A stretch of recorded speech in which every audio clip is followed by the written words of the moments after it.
We are starting binomial theorem, chapter 9. This is the binomial theorem.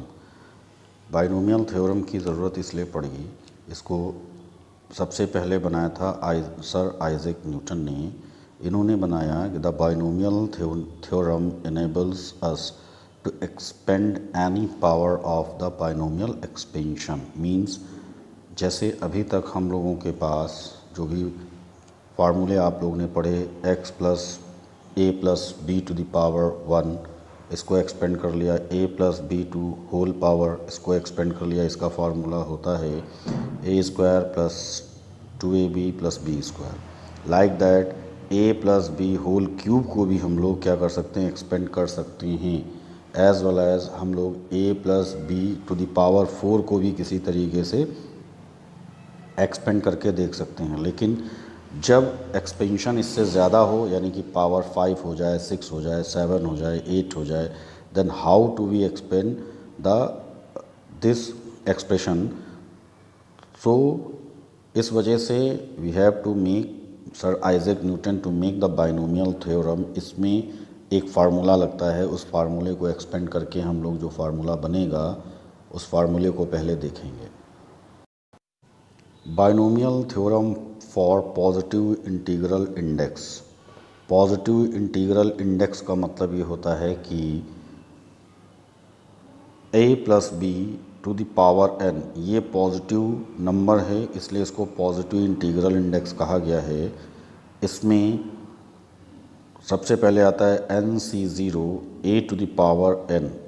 a से start करते हैं और ये पावर एक एक कम होती जाती है और b की पावर एक एक बढ़ती जाती है। यानी कि जो फार्मूला है NC0 a to the power n plus NC1 a to the power n minus 1 b plus NC2 n a to the power n minus 2 b2 dash dash dash n2 n NCn b to the power n। This is the whole formula for using in your question. Okay. Now this is called the binomial theorem, can be written as a plus b to the power n whole power n sigma n r is equal to 0, r equal to 0 to sigma n nc r n a to the power n minus r br. Is it clear? Some important observation, इसके लिए सबसे important क्या है ये इसलिए हम बता रहे हैं क्योंकि ये आगे इसमें ज़रूरत पड़ेगी। The total number of term in the expansion a plus B to the power n is n plus 1, that is 1 more than the index number n। यहाँ पर जो वैल्यू दी होगी n, उससे एक ज़्यादा आपको नंबर ऑफ द टर्म्स लेने होंगे यानी होंगे। The sum of indices of a and b in each term is n.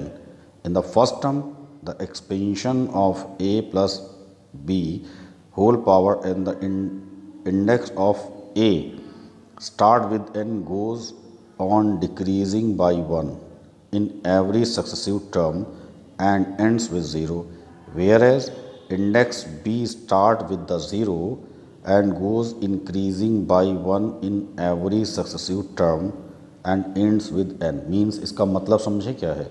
इसका मतलब ये है कि जो a है, a की जो पावर है वो धीरे धीरे डिक्रीज़ करती जाएगी, ठीक है, एक एक।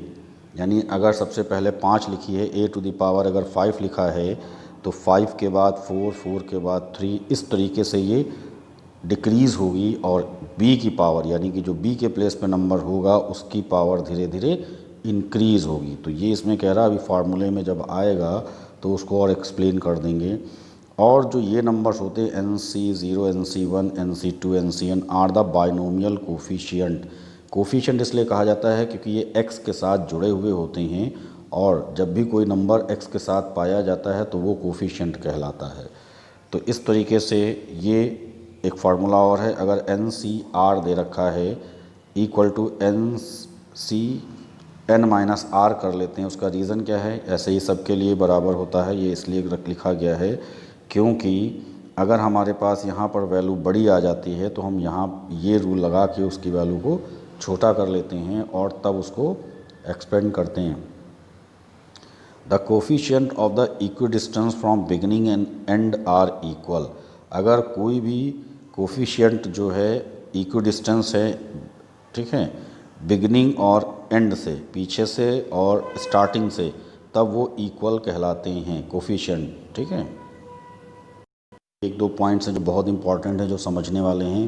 पहला इंपॉर्टेंट पॉइंट क्या है, the sum of binomial coefficient is, अगर कोफिशिएंट सभी बाइनोमियल के ऐड किए जाते हैं तो ये होता है to the power n, to the power n, this is the formula. और अगर the sum of coefficient of odd term जब लेंगे in the expansion is equal to the sum of coefficient of even term is equal to two the power n minus 1। तो ये वाली line बहुत ध्यान से आपको पढ़ना है, क्योंकि बस इन्हीं का यूज़ आपकी बुक में, आपके कोर्स में दिया गया है, बाकी कोर्स में नहीं है, इसलिए जितना कोर्स में है उतना पढ़ाया जा रहा है। और फार्मूला है जो इम्पॉर्टेंट है, अगर if n is positive odd number then a plus B to the power n plus a minus b to the power n and a plus B to the power n minus a minus b to the power n both have the same number of term equal to n plus 1 by 2, same as it is if n is positive even integer। तो इस तरीके का कोई भी question आएगा तो उसका जो टर्म होगा वो n बाई 2 प्लस 1 होगा। और अगर इस तरह माइनस लगा हुआ है, इवन के लिए प्लस और माइनस के अलग अलग दे रखे हैं, लेकिन अगर ऑड नंबर है एंड यहाँ पर ऑड है तो दोनों के लिए केवल एक ही वैल्यू है, ठीक है। इस पर डिपेंड अभी एक हम क्वेश्चन समझा देते हैं। नाउ सबसे पहले आता है find the number of the term. अब आपको इसमें नंबर पता करने हैं, तो जैसा कि पीछे दिया गया था कि n प्लस 1, यानी कि जो नंबर n की पावर दी होगी उससे एक ज़्यादा, तो एक ज़्यादा हमने ले ली, तो एक ज़्यादा कितना हो गया 10। लेकिन यहाँ पर इसलिए नहीं हो सकता क्योंकि ये 3 टर्म में है और हमने बाइनोमियल 2 टर्म के यूज़ का पढ़ा हुआ है। यहाँ पर 2 टर्म हैं, इसलिए इसको तो हमने डायरेक्ट लिख लिया। तो अब इसको हम क्या करेंगे, पहले 2 टर्म में लेके आएंगे, यानी 1 plus x to the x का होल स्क्वायर ये दे रखा हुआ है, और इसको जब हम 11 से मल्टीप्लाई करेंगे तो 22 आएगा और ये 23 एक्सपेंशन में आ जाएगा। अब एक्सपेंशन करते हैं 3x minus 2y to the power 4। इसका जब एक्सपेंशन करेंगे तो चूँकि यहाँ माइनस है और हमने इसीलिए ज़्यादा आपको फार्मूले नहीं बताए हैं, केवल एक फार्मूला बताया है, उसी फार्मूले का ही हम यूज़ करना सीखेंगे। तो चूँकि माइनस वाला कोई फार्मूला नहीं बताया गया है, I am not telling you about the formula in minus form, तो what we have to do, we have to take in the plus sign minus in a bracket and expand. Expand करने के लिए formula use करेंगे a to the power n, okay, 4c0 जो यहाँ पर n होता है यहाँ पर आ जाता है 4c0। देखो अब जो उसने बात कही थी 4, a वाले टर्म के जो पावर्स होते हैं वो घट रहे हैं, कम डिक्रीज़ हो रहे हैं, 4 3 2 1 यहाँ पर नहीं है यानी 0, और b वाले टर्म में 1 2 3 4 ऐसे याद करो, ठीक है। या हम ऐसे भी याद कर सकते हैं, 4 से 0 को माइनस किया तो 4 आया, और ये वाला टर्म यहाँ लिखा जाता है, इसी तरह 1 यहाँ लिखा जाता है, ठीक है। तो ये पूरी तरीके से तरीका है, फिर ये एक्सपेंशन करना आपका काम है। अब आप ये जानते हैं कि इसको एक्सपेंशन कैसे करते हैं। एक हम चीज़ बताने जा रहे हैं जो बहुत इम्पॉर्टेंट है, वो है इसको कैसे ओपन करते हैं, इस चीज़ को हम ओपन कैसे करते हैं। तो इसको ओपन करने का देखो हम नीचे एक तरीका बता देते हैं, बहुत ही ईजी है। मान लेते हैं हमारे पास, हम कोई नंबर बड़ा ले लेते हैं, ये तो छोटे नंबर हैं, हम ले लेते हैं 11C5। इसको अगर हमें ओपन करना है तो इस 11 को हम 5 डिक्रीजिंग ऑर्डर में लिखेंगे, 11 10, ये मल्टीप्लाई के साइन है, 9, फिर 9 के बाद नेक्स्ट 8 1 2 3 4 5 7, और 1 इंटू 2 इंटू 3 इंटू 4 इंटू 5।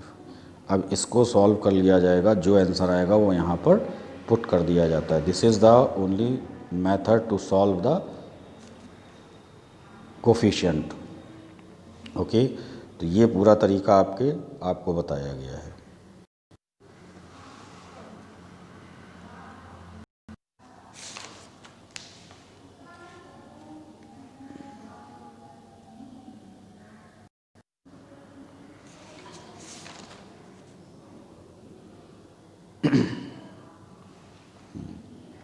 अब एक क्वेश्चन